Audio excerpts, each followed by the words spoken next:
Welcome to the Slop Farm. Enjoy the video. You start by protecting your site.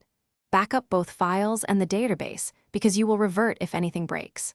Once done, enable FTP/SFTP or SSH access and note host, username, and remote path to WP content/themes. Make sure maintenance mode is active or move to staging so visitors don't see changes.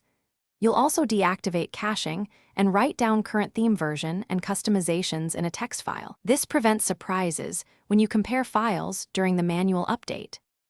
You next obtain the updated theme package and extract it locally.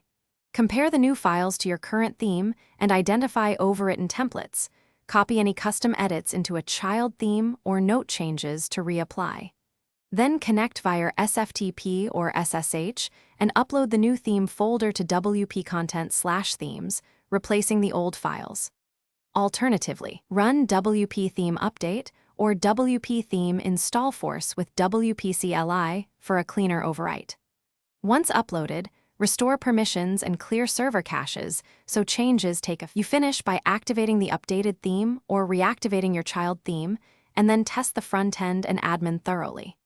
Check menus, widgets, customizer settings, and plugin compatibility, paying attention to PHP notices and styling regressions.